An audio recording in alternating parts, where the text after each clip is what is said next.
Explore Hyderabad exclusive temple jewelry exhibition Nakshi Mela at Varahi Silver Jewelry KPHP.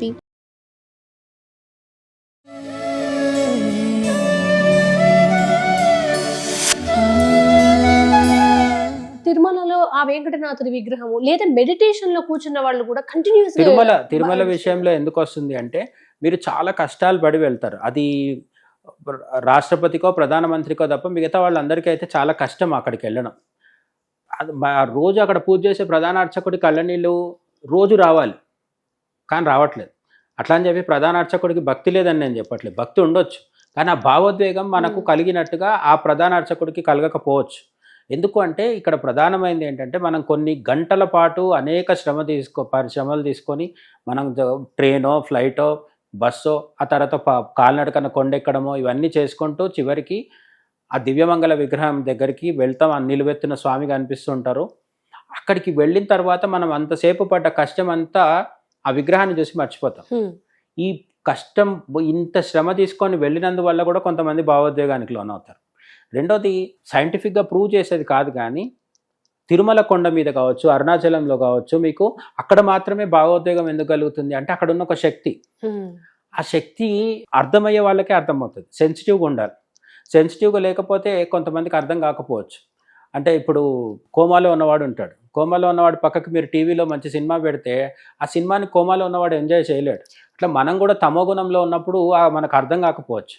కానీ కొంతమంది సత్వగుణంలో ఉంటారు, సత్వగుణంలో కూడా చాలా పై స్థాయిలో ఉంటారు.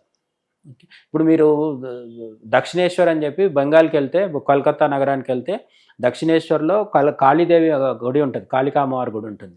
ఏ కాళికా అమ్మవారిని అయితే రామకృష్ణ పరమహంస పూజించారో అదే కాళికా అమ్మవారి ముందరికి మనం వెళ్తాం. ఆయనకు గగురుపాటు కలిగినట్టు, ఆయనకు సమాధి స్థితి కలిగినట్టు, ఆయనకు భావోద్వేగం కలిగినట్టు, కళ్ళల్లో నీళ్లు గారినట్టు మనకెందుకు గారట్లేదంటే మనము ఆ స్థాయిని అందుకోగలిగే పరిస్థితిలో మనం లేవు. మీరు స్టవ్ మీద ఇసుక తీసుకుపెట్టి పెట్టండి, స్టవ్ వెలిగించేయండి, ఇసుక వేడెక్కుతుంది, మాడిపోతుంది కూడా, కానీ పొంగదు కదా. పాలు పొంగుతాయి. ఎందుకు పొంగుతున్నాయి అంటే మంటని చూసి భావోద్వేగానికి లోనవడానికి పాలయ్యి ఉండాలి. మనది పాలలాగా స్వచ్ఛంగా ఉండాలి. కానీ పాలలాగా కాకుండా మనం మురికి చేసేసుకుంటున్నాం కదా. ఇది చేసుకున్నప్పుడు భావోద్వేగం కలగదు. అట్లనే కొంతమందికి ఇష్టదైవం కూడా ఉంటారు. అంటే వాళ్ళ పూర్వజన్మ పాపపుణ్యాల వల్ల కూడా ఫస్ట్ టైం చూడగానే వాళ్ళకి, కొంతమంది గురువుల విషయంలో కూడా చాలామందికి గురువుని మొట్టమొదటిసారి చూసినప్పుడే గగురుపాటుకు లోనైపోయి కళ్ళల్లో నీళ్ళు వచ్చేసి వాళ్ళ పాదాల మీద పడిపోతారు. అదే గురువుని చూసి మిగతా వాళ్లకు విమర్శలు కూడా చేస్తారు, ఈయన దొంగ అంటారు, అని అంటారు, ఇది అంటారు. అంటే ఇక్కడ సమస్య ఏంటంటే 2-3 కారణాలు. ఒకటి, పూర్వజన్మ కర్మబంధం ఉంటే వాళ్ళని చూసినప్పుడు, ఆ గురువుని కానీ, ఆ విగ్రహాన్ని కానీ, ఆ దేవుణ్ణి కానీ చూసినప్పుడు మనకు ఒక రకమైన భావోద్వేగం కలుగుతుంది. లేదు అంటే మనం చాలా శ్రమపడి ఆ క్షేత్రానికి వెళ్ళి ఎట్టకేలకు చివరికి స్వామివారిని చూసేసరికి కూడా భావోద్వేగానికి లోనవుతాం. ఇవన్నీ కాకుండా మనం అంతకు ముందు చదివిన కథలు ఇవన్నీ ఉంటాయి కదా. నేను ఫస్ట్ టైము చాలాసార్లు సచ్చరిత్ర పారాయణ చేసిన తర్వాత షిరిడీకి వెళ్ళినప్పుడు చాలా ఎగ్జైట్మెంట్ కలిగింది. అక్కడ అసలు భూమి మీద కాలు పెడుతున్నానంటేనే నాకు ఇక్కడే బాబా తిరిగిండు కాబట్టి నేను కూడా కాలు పెడుతున్నాను. మరి ఇప్పుడు వెళ్తే ఎందుకు కలగట్లేదు అంటే అప్పటికిప్పటికీ మెంటల్గా చేంజ్ అయిపోయినమ్మా. సాయిబాబా మీద మనం ఇంకా ఎక్స్ట్రా చదవడము, సాయిబాబా మీద 2-3 ఒపీనియన్స్ ఉంటే అవన్నీ మన మీద ప్రభావం చూపించడం. ఇప్పటికీ నాకు భక్తి ఉండొచ్చు బాబా మీద, కానీ మనకు ఏమి తెలియనప్పుడు అమాయకత్వం ఉంటుంది కదా, అది ప్యూరిటీ ఉంటుంది. అది బాబా వారి విషయం కదా. అందరూ ఏ విగ్రహం, మీకు కాశీకి వెళ్తే ఒక శివభక్తుడు ట్రైన్లోంచి అందరు దిగేస్తున్నారు మామూలుగా, కానీ ఆయన మాత్రం కాశీలోకి వచ్చి రైల్వే స్టేషన్ నుంచి ప్లాట్ఫామ్ మీద కాలు పెడదాం అనుకుంటే ఎదురుగా మొత్తం ఒక దివ్య తేజస్సు కనిపిస్తుంది. కాశీనగరం మొత్తం ఒక బంగారు వర్ణంలో ఉన్న వెలుతురులో మెరిచిపోతూ కనిపిస్తుంది. ఇది ఏంటి అని చెప్పేసి ఆయన ఆశ్చర్యపోయి కాలు పెట్టలేకపోయిండంట. ఎందుకు అంటే కాశీ మనకందరికీ మామూలు కాశీ, అదొక టౌను, 4 బిల్డింగ్లు, 2 షాపులు, ఒక గుడి, ఇది మాత్రమే కనిపిస్తుంది. కానీ ఆయనకు దివ్యమైన శివ తేజస్సు కనిపిస్తుంది మొత్తం. అందుకని ఆయన చెప్పులు లేకుండా కాలు కింద పెట్టి సాష్టాంగ నమస్కారం చేశాడు. అట్లనే వివేకానంద కూడా అమెరికాకు వెళ్ళొచ్చిన తర్వాత పడవ దిగగానే నేల మీద పడి నేలని ముద్దాడిండ్రని చెప్పి, భారతదేశ మట్టిని ముద్దాడారని చెప్పి చెప్తారు కన్యాకుమారి దగ్గర. ఎందుకు అంటే అమెరికాకు వెళ్ళొచ్చిన తర్వాత ఈ దేశం ఇంకెంత గొప్పదో ఆయనకు అర్థమైంది అని చెప్తారు అనమాట. భావోద్వేగం పొందడం అనేది ఎదురుగున్న వాళ్ళ శక్తి కంటే కూడా మనలో జరిగే అంతరంగమైన ఇది.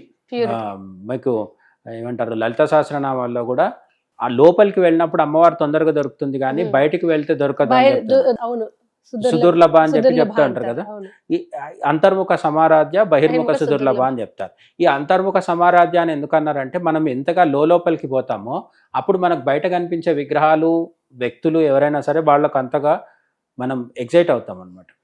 మనకు ఆ బంధాన్ని ఏర్పరచుకోగలగాలి.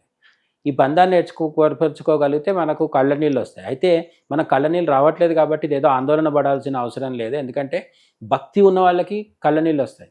పరిపూర్ణమైన జ్ఞానస్థితిలో ఉన్న వాళ్ళకి ఒక్కోసారి రావు. రమణ మహర్షి ఏడ్చారని ఎక్కడ మీకు కనిపించదు కదా. ఎందుకంటే రమణ మహర్షిది జ్ఞాన మార్గం కాబట్టి జ్ఞాన మార్గంలో ఉన్న వాళ్ళు మళ్ళీ ఈ భావోద్వేగాలకు లోనైపోయి ఏడవడము ఇట్లాంటివి ఇది అవును, చేస్తారంటే మీరు కొన్నిసార్లు అన్నట్టుగా చేయకపోవచ్చు. భక్తి మార్గంలో ఇది ఎక్కువగా చూస్తాం. ఇప్పుడు మీకు చైతన్య మహాప్రభు ఎక్కడంటే అక్కడ ఇదైపోయి పడిపోయేవాళ్ళు అనమాట. సమాధి స్థితికి వెళ్ళి పడిపోయి అది భక్తి మార్గం.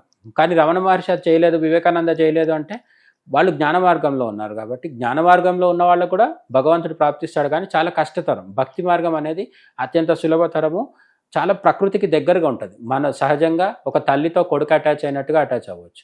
అయితే లాస్ట్ ఈ మొత్తం ఎక్స్ప్లెనేషన్లో చివరి అసలు కోసం మేరకు ఏంటంటే ఈ దేవుడిని చూసినప్పుడల్లా కళ్ళ నీళ్ళు వస్తుంటాయి కదా, అందులో జెన్యూన్ ఎంతవరకు అనేది కూడా మనం గుర్తుంచుకోవాలి. కొంతమందికి ఏంటంటే ఒక రకమైన మానసిక సమస్య వల్ల కూడా కళ్ళకు నీళ్ళు వచ్చేస్తాయి. అది అవునా కాదా కూడా చూసుకోవాలి.